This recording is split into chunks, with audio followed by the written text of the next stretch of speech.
Hi, mahalo Antile. Aloha, my name is Ku'ule Yarborough, and I'm a student at Westview High School. We want to welcome all of you to what we hope will become a safe and open platform for many students and peers out there. Before we move on with introductions, as a native Hawaiian and member of the Hawaiian community here in Oregon, we would like to acknowledge and mahalo the land and its people to which we sit and occupy.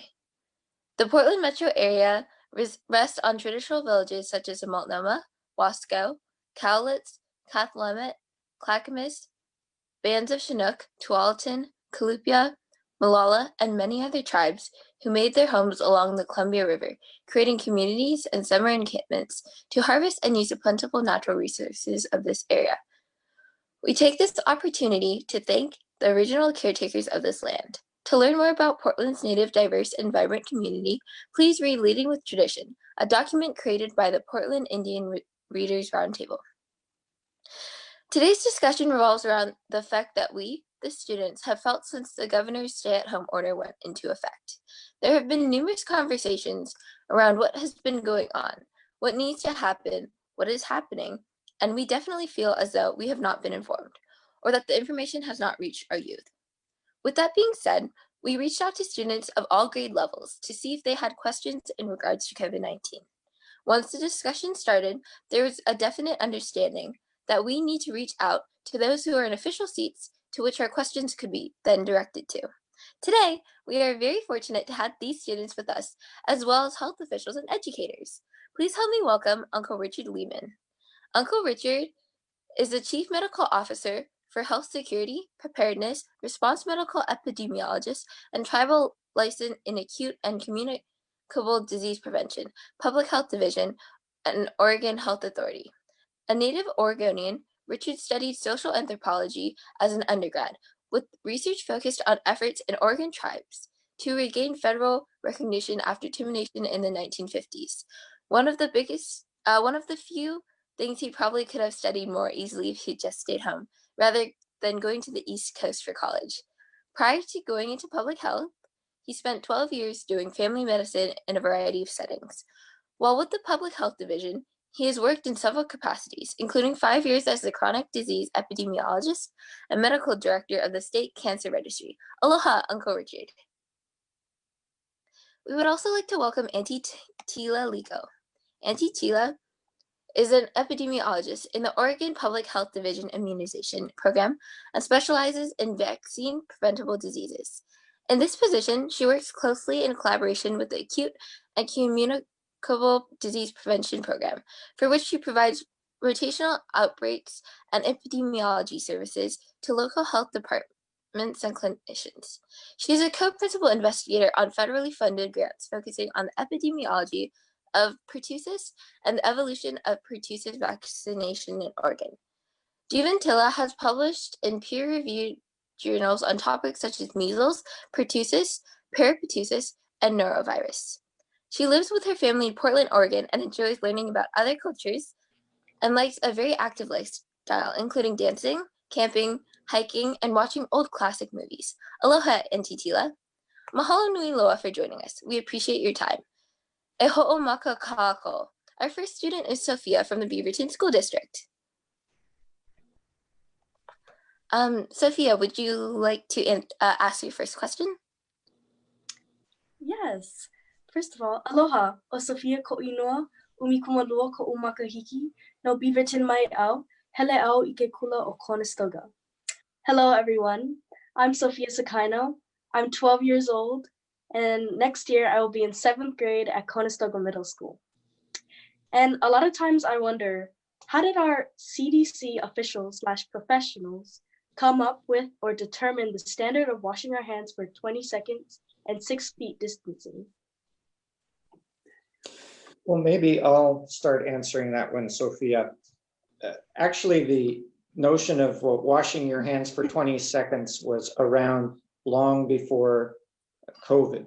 And that's in part because it's been demonstrated to work, it's effective. And that's because it kind of depends on chemistry, because when you use soap and you get soap wet, the soap dissolves and it makes little molecules that that are structured in an interesting way. They love water. One end of them loves water. The other end of them loves things like dirt and oil and viruses. And so when you wash your hands, the soap lines up and the part that likes dirt and oil and viruses gets right next to the virus. The part that likes water is stuck outward, and that creates what's called a micelle, and that helps to pick up that virus and carry it away. And what we found is that if you leave the soap on for 20 seconds and you wash your hands, all the different parts of the hands during that 20 seconds, that gives enough time for the soap to find those viruses, pick them up, and then the water can just wash them away. So that's how it works. Uventila, did you want to talk about the 6 feet rule and droplet spread? Sure. So the virus that causes COVID-19 is thought to be spread mainly from person to person via respiratory droplets. And as Richard said, this is a well-known way of transmission. Pertussis is transmitted that way. Droplets are produced when a person coughs, sneezes, or talks. They are tiny, but they are greater than 5 micron, which is a millionth of a meter, and they fall rapidly to the ground under gravity. Studies and evidence show that these droplets travel usually around 6 feet. In contrast, the airborne transmission, droplets are even smaller and they float in the air. That's how, for example, chickenpox, measles is transmitted. A review of data in China, about 75,000 cases, showed that airborne transmission was not reported. It's droplet, usually droplets, and they travel around 6 feet.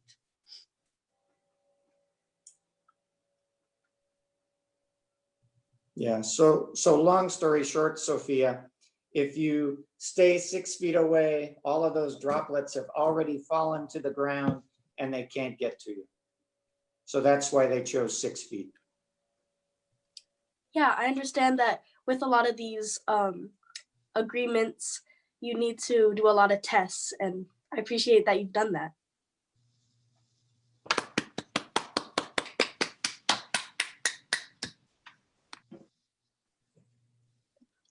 Our next question comes from May McGarvey.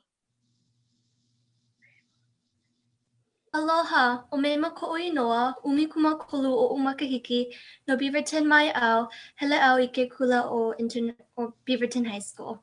Hello, my name is May McGarvey. I am 13 years old. I live in Beaverton, Oregon, and I currently go to the International School of Beaverton as an 8th grader, but will be attending Beaverton High School in the fall as an incoming freshman. So one of the questions I've been very concerned about is, we see so many making the decision not to quarantine. Are there ways that we, the youth, could help educate them on the importance of quarantine? Well, Mayma, I think I'll take that one. I think the short answer is yes. And I think that part of it depends on who you're talking with. Because if you're talking with a kupuna, if you're talking with somebody who's older, those are folks who really might be at more risk for bad disease, severe disease from this. And I think if you explain to them, I would like to share with you that I think you should stay away from large groups, and you should stay away from other people, and you should encourage people to wear a mask when they're around you. And I'm letting you know this because I care about you. I care about you as a kupuna, and I want you to be safe. So that, I think, is a message when talking to a kupuna. If you're talking with someone your own age, probably less risk of severe illness in that person. And you can still say, I'm telling you this because I care about you. But you can also say, I'm telling you this because I care about my grandparents. I care about the kupuna. And we need to protect them. We need together as a community to protect them. And this is how we do it. Maybe that'll make a difference. It will make a difference if people do it. It may make a difference that actually they'll be willing to. Can I add something, Bima? Our data also, Oregon data and the national data showed that the COVID fear affected our ability to get vaccinated. So what's important is for you guys, if you're not up to date with vaccines or your family is not up to date, it's the right time to go and get yourself the vaccines that you're missing, because it's important to be protected against vaccine preventable diseases. And when we get the vaccine, we don't only protect ourselves, we protect the community around us, people that can get the vaccine, those that can suffer the severe disease because of lack of vaccination. In our program, we have published data, aggregate data that show that you're better off with vaccination than without it. We also looked up close to the cases, what it's like to have a severe case of pertussis, what it's like to have a severe case of measles, and I'll be happy to share those with you. So it's important getting vaccinated, and right now the healthcare providers can separate the well visits from the sick visits. Also, one day when I was looking on the web for my children, I came across some resources that King County Library has put together. So if you Google how teens can help during COVID-19 and King County Library, they came up with a bunch of resources how you can help in your community. For example, you can write stories how COVID-19 affected you. Maybe you can help a nonprofit. Maybe you can resolve puzzles for science. There are some really cool puzzles when you go and try to figure out the proteins and DNA and RNA, how they work together.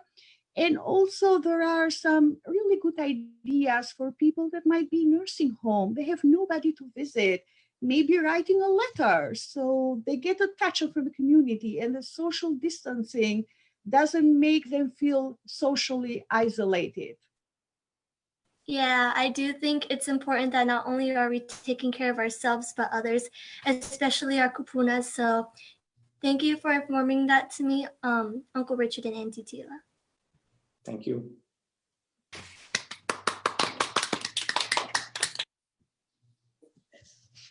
Our next question comes from Kahoku Dutro.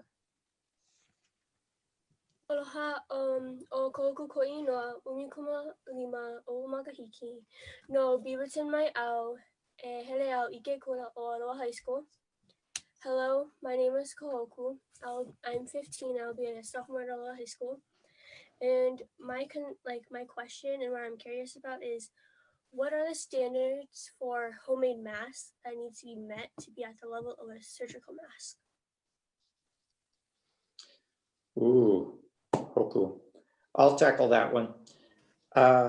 So CDC, Centers for Disease Control and Prevention, does recommend that everyone wear a mask, but interestingly enough, they're suggesting that in order to protect other people from, just in case you happen to have the virus, and maybe you're not sick yet, but you might still have the virus and you might still be spreading it. The thought is that if everyone is wearing a mask, then that makes it so that if you do breathe out or cough or sneeze or something, the mask captures that, and so you will protect other people by wearing the mask. What you're asking though is, how can we maybe make a mask that helps to protect me? And we don't have a perfect answer to that, but actually we worked with folks at the Oregon Occupational Safety and Health Administration, which is another government group, to help, and they're the experts in this kind of stuff. And they helped us to find some materials that if you make a mask out of those and you wear it the right way, they probably will do something to help protect you. I can't promise it's perfect, but it probably will help protect you. And one simple thing that is pretty easy to find are like thick, tightly woven dish towels or tea towels. So I'm not talking terry cloth. I'm talking like a thick linen tea towel.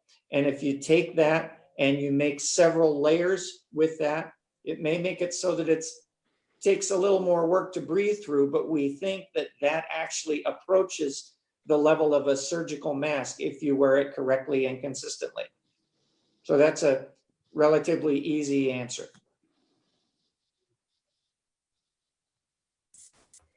Thank you. I like that. Okay. Yeah, that's really interesting. Yes, thank you. Thank you, Uncle Richard. Kamaliʻi.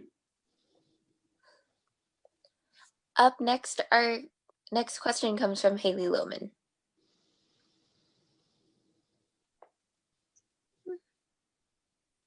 Aloha, o Haley Ko'uinoa, umikuma lima o umakahiki, no Beaverton mai au, hele au ike kula o Westview. Hi, my name is Haley. I am currently a freshman rising sophomore at Westview High School, and I'm 15 years old. The question I have for you is, how did the government determine what businesses were allowed to stay open? For example, small businesses that are mostly family-owned have been dramatically affected by the shutdown. What determined whether or not businesses like Starbucks or Dutch Bros could stay open and not a local diner?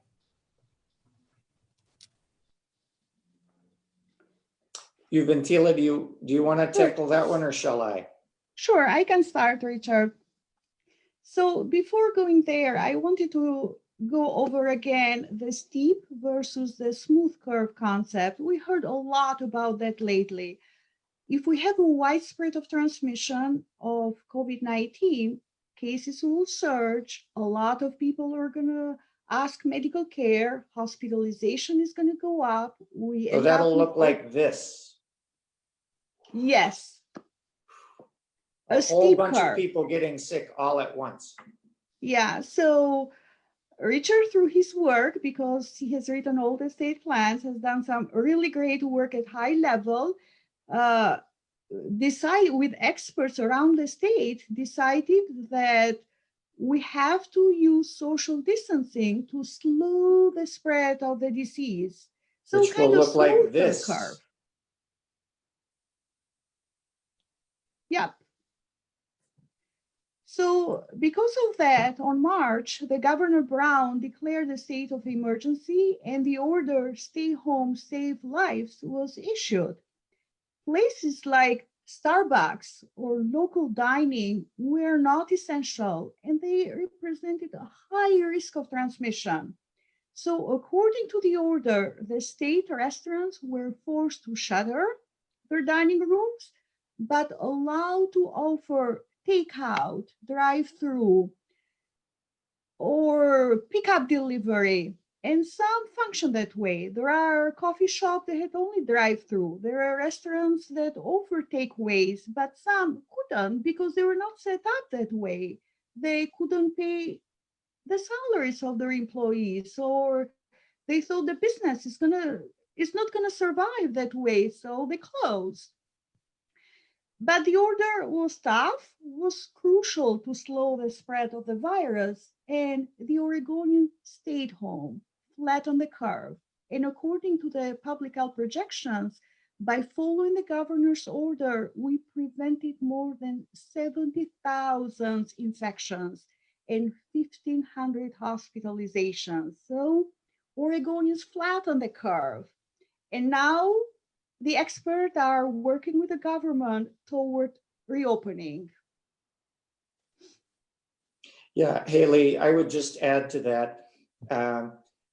So the way the order was set up, if somebody had, say, a restaurant, then as Uventila said, they could continue to provide food, but they just couldn't have large numbers of people all congregating, all coming together close to one another, sitting in the restaurant. And I think that was basically the principle. is the governor tried to decide what are essential services. Food is essential, but she felt that it was important, and we did advise her that we thought it was important to avoid large gatherings where lots of people come together. And that included potentially a whole bunch of people crowding into a restaurant. So because of that, we wanted people to stop coming together in large groups to prevent spread of this. And some restaurants continued to provide food on a takeout basis, and some, as Uventila said, decided that they were going to close for a while until they could do their business the usual way.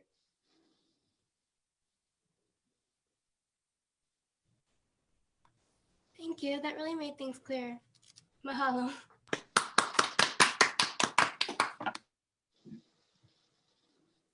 We have a second question from Mema Garvey. Aloha. How did our state officials make the decision to open certain businesses and public areas in the community, and how will this decision help to flatten the curve? Thanks, Mema. So I'll handle this one. I think that we recognized that while it's important to be able to slow the spread of COVID-19, it's also important for people to be able to live their lives. And it's important for people who work to be able to go to work. We needed to find ways that we could continue to flatten the curve, as Auntie Uventila said, but do that in a way that was not so disruptive to people. And that's why we're working to find ways that we can begin to return to more normal ways of doing things while still protecting ourselves and protecting the community, protecting each other from COVID. So reopening is not going to flatten the curve more, probably. In fact, there's a chance that we will see more cases. We expect to see more cases. But what we want to do is to do this in a smart way, in the right way, so that people can begin to have more normal ways of doing things while still maintaining that physical distancing, still finding the ways to stay 6 feet away from other people, avoid getting coughed on, for instance, if somebody is sick, making sure that people who are sick can recover at home and can do that in a way that they don't expose their family, they don't expose their friends, so that we don't end up with more cases. So our goal is to get back to doing things in a more normal way while still doing the things we all need to do as a community in order to keep the spread of COVID low. Does that answer your question? Yes, so I do think it's important for to keeping our society safe while still having that daily life routine for people. I agree.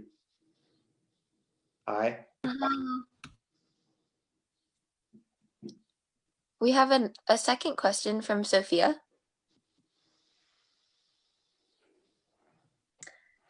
Hi. I understand that hand sanitizer has been recommended as an alternative in the event you are unable to wash your hands. What is a safe alternative if a face mask is not available? Okay, I'll try that. So first, you try to respect social distancing and try to protect yourself, though. So don't let anybody to cough on you or sneeze on you. Protect yourself. And then you have to protect others around you. So keep social distancing, because you might have the virus and don't have symptoms, and other people that are around you might be higher risk or might develop the severe disease if they get the virus from you. So the bottom line, respect that 6 feet between you and other people. If you happen to cough or sneeze, cover it with a tissue, throw the tissue on the garbage and on a trash can, and then wash your hands with water and soap or use hand sanitizer as Richard described. But the best way is protect yourself with a mask if you go out. Those are cheap. You can make masks with household items and they protect people, might protect people around you. Anything else, Richard? Boy, that's a good answer. So yeah, actually, Sophia, I think the main thing is that if you're out and you're with other people and you don't have a mask, then staying 6 feet away or as far away as you can is probably the best way to protect yourself and to protect them. Yeah, I understand that keeping yourself safe is also keeping your community and the other people you're around safe. I'm glad we have time to talk about this because it's serious and leaving our home without a mask can definitely be problematic. Mahalo. Sure. Yeah, I think basically if we can just approach, for right now, if we just approach life and think, I'm just going to assume that I might have COVID. I mean, I probably don't, but I'm just going to act like I have COVID. I'm going to act like other people might have COVID, and I'm still going to be respectful. I'm still going to be,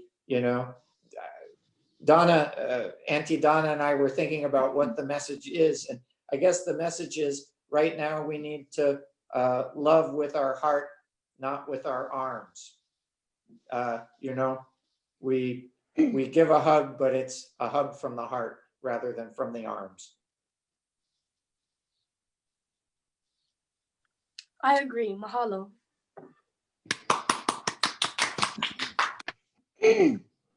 Up next, I will be asking a question.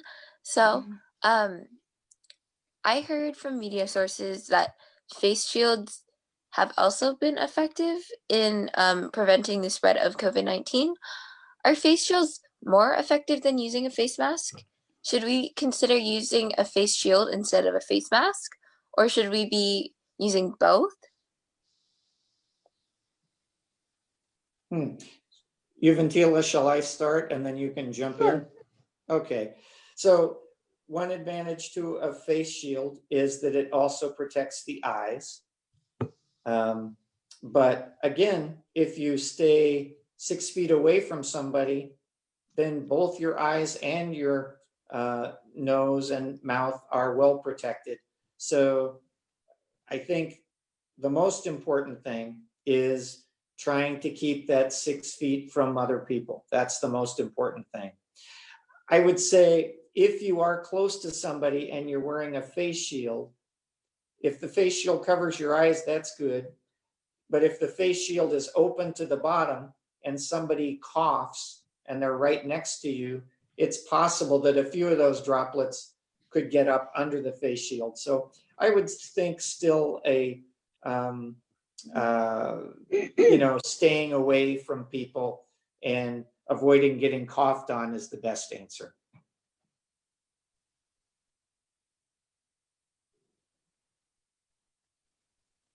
Thank you so much. I will keep that in mind. Up next, we have a question from Kina Weisenhunt. Aloha, o kina ko'ui noa ewa o makahiki no Manila mai au hele au ike kula o Patterson Elementary. Hi, my name is Kina. I am 9 years old. I attend 4th grade at Patterson Elementary. I was born in the Philippines, and when I was 1, I moved here. My question is, if you have been affected by COVID-19 or you've tested positive and have recovered from the virus, are you still at risk of getting the virus again? Hi, Kina. We're still learning about this.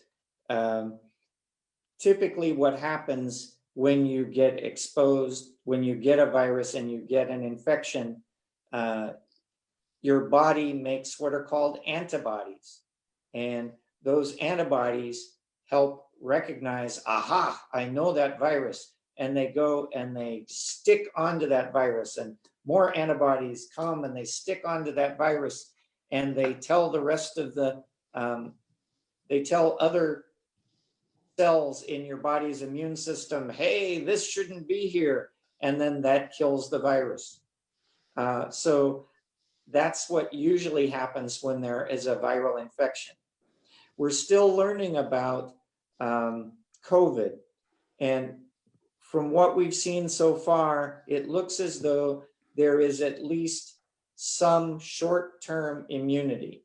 That is, there is at least for a certain time, if you had it once, it's unlikely you're going to get it again. We don't know how long that immunity, that protection is going to last. And so we're still working to find that out. Thank you, Uncle Richard. Mahalo nui. Sure. Thank you for asking the question.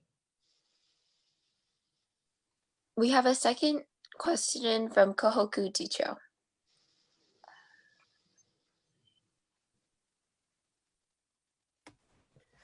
Aloha. So my next question is, what's concerned me the most is people's situation and whatnot.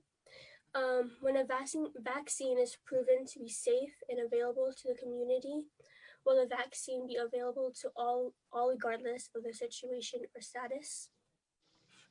Oh, that sounds like a Uventila question. So I'll get started. Yes, we'll have the vaccine for everybody, but it will take some time to have the right amount for everybody. So to be the most protective, initially, we have to work on a list of people to be first immunized. The list will be carefully crafted by experts in partnership with many groups in Oregon, and figured out who is at a higher risk, who should be getting the vaccine first. And also, we have to make sure that those people who need the vaccine are going to be able to get the vaccine. For example, there'll be people with no provider or no access to vaccination. So we have to prioritize first. Maybe you and I will not get the vaccine at that point, but it will be a point when the vaccine is going to be for everybody. There will be plenty of leftovers. We're going to do that with clear guidance from CDC and other authorities. And Oregon Health Authority already is working on that, and good work is underway. We have tons of experience on that direction. Richard has been involved with H1N1 pandemic, and he led a group doing exactly the same thing. So the answer is yes and no. Richard, anything to add? Yeah, I think the long-term answer is yes, that we will find a way to get people the vaccine who need it. But as Uventila says, probably initially we will not have a huge amount of vaccine. It will be produced over time. And so at first we will try to find the people who are most at risk, maybe kupuna, and we will try to make sure that they are protected, and also potentially try to protect people around them. We certainly are working hard, even right now, to prevent illness, for instance, in long-term care facilities, long-term care places where many people who are older than 70 live, because people who are over 70 seem to have much higher risk of severe disease. Okay, thank you so much. That really helped. Thank you. Thank you. Up next, we have another question from Haley Lohman. Hi, my next question is, I know many people are spending a lot of time disinfecting everything. Are there any areas or items that you've heard that are more prone to carry the virus, and that would be something we should focus on? So Uventila, shall I start on that one? Yeah, it's a great question. And actually, I think we can kind of answer that question for ourselves.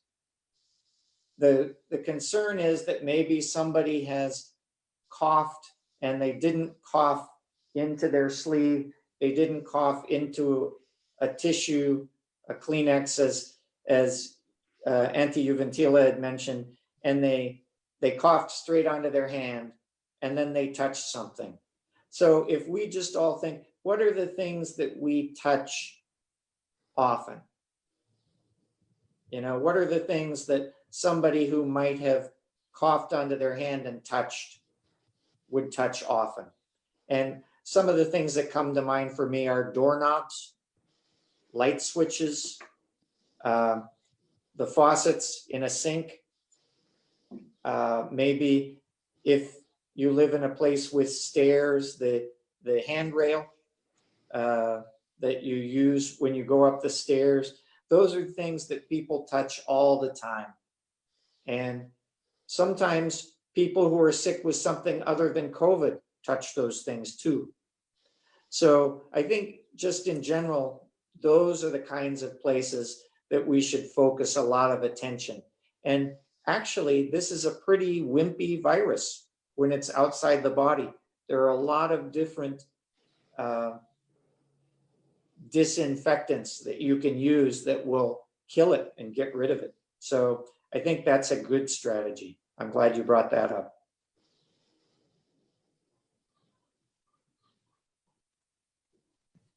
Thank you. Mahalo nui loa. Does that answer your question? Mm-hmm. Okay. And now we will be hearing from Chloe Rodriguez. Aloha, o Chloe Ko'uinoa, umikumaha o Makahiki, no Beaverton mai au e hele au ike kula o International School Beaverton. My name is Chloe Rodriguez. I'm 14 years old. I live in Beaverton, and I'm currently an 8th grader at ISB and will be attending there next year as a freshman. My question is, we recently learned about the effects that COVID-19 has had on our communities through our own research and conversations amongst ourselves. Does the state have plans, or are there plans already in place to help provide minorities who don't have access to the resources that are needed to make sure that they too are safe and protected? So Uventila, if it's all right with you, I'll just start on this one. And we're actually working on this already, Chloe, and we've been reaching out not only about vaccine, but also what are the things we can do right now? What are the things we can do right now to help protect people from this and make it less likely that they will get sick? Early on in this outbreak, I was over at Asian Health and Service Center, which provides services to people of Chinese ancestry, Korean ancestry, Vietnamese ancestry, and talked with the staff there to give them information that they could use in order to help support their community, the people that we both serve. One of my colleagues was recently on Slavic Family Radio talking with the Russian-speaking community, particularly down in Marion County, where there is a large group of folks who had concerns about this. And so reaching out to them, reaching out to the Russian-speaking community in the Portland area as well to get their questions answered and give them the information they need so that they will be able to protect themselves. We've reached out to Apano, which is a group that serves Asian Pacific Islander populations, and we'll continue to reach out to them, to work with them. Certainly, there are other populations that you might not immediately think of, but that anytime there's an outbreak, you kind of have to think who could potentially be most affected, who do we need to reach out to? Who do we need to talk with in order to figure out how to meet their needs? And we'd already talked about the fact that we know that folks who are older, kupuna, may be at more risk. And so we need to find ways to help people who live in say, retirement homes or assisted living centers where there are many people who are over 60, over 70, over 80. How can we help those communities to be as safe as possible and to protect the people who live there? We've also worked with migrant communities, because there are folks who come through Oregon, and part of their livelihood is to move from place to place, and they help to harvest foods. And not always are the places that they live the most spacious. Not always do they have the easiest access to healthcare. So we are working with those communities because we want to make sure that they can be safe. We want to make sure that if they develop illness, they can get prompt access to healthcare. We want to make sure that if there are people who are sick and who don't need extensive healthcare, that they can stay in a place where they can protect others so that they don't